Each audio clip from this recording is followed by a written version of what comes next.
Welcome to Public Health on Call, a podcast from the Johns Hopkins Bloomberg School of Public Health. I'm Joshua Sharfstein, Vice Dean for Public Health Practice and Community Engagement, and a former health commissioner here in Baltimore. Our goal is to bring evidence and experience to illuminate critical public health issues. If you have questions or ideas for us, please send an email to publichealthquestion@jhu.edu. That's publichealthquestion@jhu.edu for future podcast episodes. Hi, I'm Lindsay Smith Rogers, producer of Public Health on Call. Today, Stephanie Desmond talks to Aneri Pattani, a full-time journalist and part-time MPH student at the Bloomberg School of Public Health. She has created a free online course to help journalists, and all of us really, be more responsible with how we communicate about suicide. Let's listen. Aneri Pattani, thanks so much for joining me. Thanks for having me. So I'd like to talk today about a course that you've created on Coursera called Responsible Reporting on Suicide for Journalists. So first of all, I'd like to know sort of where this idea came from. Yeah, so I am in my full-time role, a journalist, writing about issues like mental health, like suicide. And I went to undergraduate school for journalism as well. But when I got into the field and started covering these issues, particularly suicide, I didn't really have any training on it. This was not a topic we talked about in school. It was not something anyone talked to me about in the newsroom before I started writing on it. And once I started writing articles, I got feedback from, suicide prevention researchers, people with lived experiences who had lost loved ones to suicide, like, hey, there are actually guidelines about how you should be covering this topic. You haven't followed them. And it was sort of a wake-up call, right? And I was exposed to these guidelines that are out there and to this whole field of research about how the way journalists write or talk about suicide can have a public health impact, either by, contributing to more suicide deaths, or in the reverse, by encouraging people to seek help. And so once I learned about that information, I really wanted to act on it in my own reporting. And when I came to Hopkins as a Master's of Public Health student, I teamed up with Dr. Holly Wilcox, who does a lot of suicide prevention work. And we just had this opportunity to take the learning that I kind of got informally by people reaching out to me and instead, formalize it a little and create a course that could hopefully get that information to other reporters, to other journalism students before they get the calls that I got about, hey, you didn't do this as well as you could have. Talk to me a little bit about those guidelines, because I didn't even know they existed. Sort of what were you doing wrong and what should we be doing right? Yeah, absolutely. So there are different versions of these guidelines. They all say very much the same thing. They're developed by researchers alongside reporters. So they're meant to be, easy to use, but also based in the evidence that we know about this topic. And for sort of a very brief overview, especially for reporters in the US, I would point you to reportingonsuicide.org, and they have a 2-pager. I used to actually print out these guidelines and put the 2 pages next to my computer when I was writing about it. And it's about things like, if you're writing about someone who died by suicide, do we include the method by which they killed themselves? Do we include the location, specifics about it in our story? And the guidelines really are to avoid doing both of those things, because folks who are vulnerable in reading your story, that means individuals who are dealing with mental illness or already have thoughts of suicide or may otherwise identify with the person who died in your story, when they read the details of a method or the details of a location, it can be enough to sort of trigger them to action, right? It's giving them more information about how to act upon what thoughts they may already have. So instead, try to keep the method. A lot of times we don't need the method in a story, right? You can just say the person killed themselves or they died by suicide, and that's enough. So that's one short example. There are many other guidelines, and I'm happy to dive into them more if you want, but that's one of the big ones. And I think reading those guidelines, it's a really, as I said, 2 pages, really easy, quick way for reporters to get to know some of these things. That's so interesting. So we're seeing higher suicide rates. Is that because perhaps we're reporting on them and it becomes sort of a contagion of some kind? So that is such a difficult question, right? So important. But as we know in so many areas of research, seeing correlations is different from establishing causation.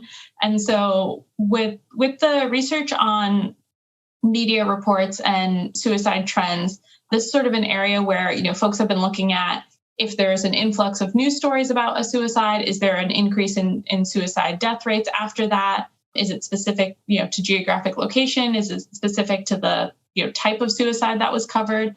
And there's been, I want to say one of the major studies I read was in the 70s. So, and there are hundreds of studies on this topic. So it's been looked at a lot. I think we know enough to say that there is a very strong relationship between how media reports on suicide and subsequent, increase in suicide deaths. However, it's not like a one-to-one, right? If you look at our country now and you say, well, the US has been seeing an increase in suicides for some time. There's a slight dip in recent years, but for a while it's been pretty bad.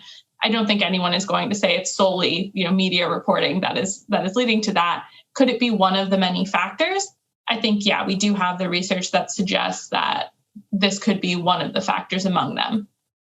But I do want to caution that it's not saying that any coverage of suicide is bad, right? Because I know I've worked in newsrooms where the idea is if it's a suicide, we just don't write about it, that we don't talk about it at all.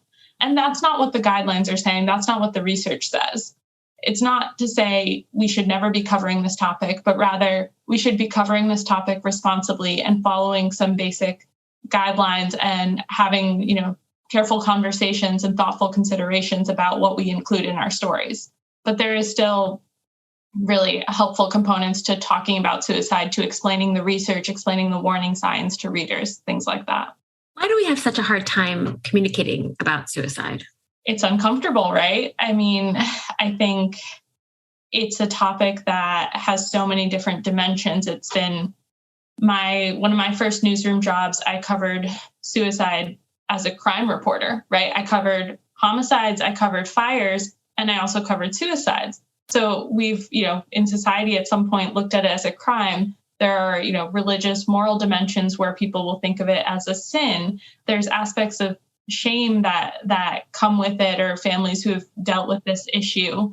And so I think all those layers make it difficult to talk about. And it's also, even people with good intentions, when someone has died by suicide, we don't often know what to say to someone else about it, how to comfort them. And I think when things are uncomfortable, we shy away from them, and then we are not practicing those skills, and it gets harder and harder. That makes me think, could non-journalists benefit from taking this course? We can all do it, right? Absolutely. I mean, this course is, titled for journalists, and I think that's where a lot of the research is about how we can make an impact. But more and more over time, right? All of us can use tips on how we write and talk about suicide, how we communicate with each other about it, how, there's parts of the course that talk about social media and what you should post or how you should share there. And that is certainly not specific to journalists. All of us can use these tools and apply it in different ways. What's sort of the thing that people say wrong the most, would you say? So it's interesting. I mean, there's a whole area of discussion about the language we use around suicide. And so frequently, and this just comes from historically how it was talked about, we would say someone committed suicide. And there's really been a move away from that to say someone died by suicide. And part of that is because of some of the historical connections to crime and sin that I mentioned earlier, right? You commit a crime, you commit a sin. But when someone dies from cancer, we say they died of cancer. So reframing suicide as a public health issue, which it really is, that sort of goes along with a language change of saying someone died of suicide, or just saying they killed themselves without sort of those criminal and moral layers to it. That being said, that's a very small language thing that people sometimes get wrong. I think the bigger picture is, and we try to get at this in the course, is really about how we frame stories around suicide. And is it just dramatic and tragedy and just the idea of this problem existing, or are we putting in actionable information or information about hope or resilience or treatment or warning signs, sort of things that show there is a path forward? I've noticed in reading the newspaper lately that a lot of publications are putting at the end of any story that mentions suicide, the number for the suicide hotline. Is that one of the guidelines?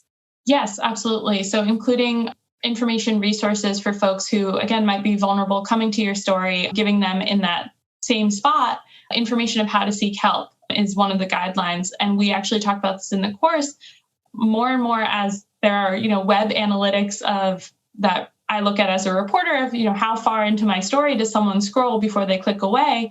We know not everyone makes it to the end of our story. So there's a push to start putting that helpline information at the top or towards the middle of the story, because you want someone to have that information immediately, even if they don't make it to the end of your piece. That sounds like a great advice. So talk to me a little more about suicide as a public health issue. Yeah, so where our course starts actually is establishing why suicide is a public health issue.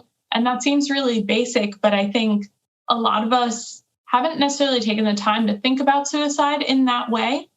Sometimes it'll come up, personal lives. You'll know someone who has died by suicide or, has been touched by suicide in some ways. Sometimes we read about it as, celebrity deaths or in terms of a crime. So I think starting the course by framing suicide as a public health issue is really important to understand the scope of the problem, right? Suicide in the US is the 10th leading cause of death. For adolescents, young adults, it's much higher, changes between the second and third leading cause of death. It is, historically impacted white Americans most, but suicide rates is climbing among Black, Hispanic, Asian American teenagers. So there's such a widespread impact. And it's not just those people who die by suicide, right? There's a much larger group of people who are attempting suicide and they end up in the ER. And there's a cost to that, both financial, physical, mental, and anyone who has lost someone to suicide, there's a mental health impact, an emotional impact. It changes their life. And so that is sort of the population level impact. And then when you also step back and look at what causes suicide, what are the risk factors? Those are also population level things. Things like what are, do you have housing? Do you have jobs? What is the economic status of the country like? What is your, sense of security in the place you live? What about racial discrimination, other types of biases? So looking at both the causes and the impacts, it becomes really clear that suicide is a public health issue and has to be dealt with at the population level. But I think a lot of people don't know that because we haven't had that conversation society-wide. This is really valuable, and I'm really glad that you've come to talk to us about it. I'd like if everybody would sign up for your course, and there's going to be a link to it in the notes for the episode. Aneri Patani, thanks so much for joining me. Thanks so much for having me. Public Health on Call is produced by Joshua Sharfstein, Lindsay Smith Rogers, and Stephanie Desmond. Audio production by J.B. Arbogast, Holly Cardinell, Spencer Greer, and Matthew Martin with support from Chip Hickey. Distribution by Nick Moran. Production support from Catherine Ricardo. Social media run by Grace Holes Fernandez and Amber Bryan Singletary. Thank you for listening.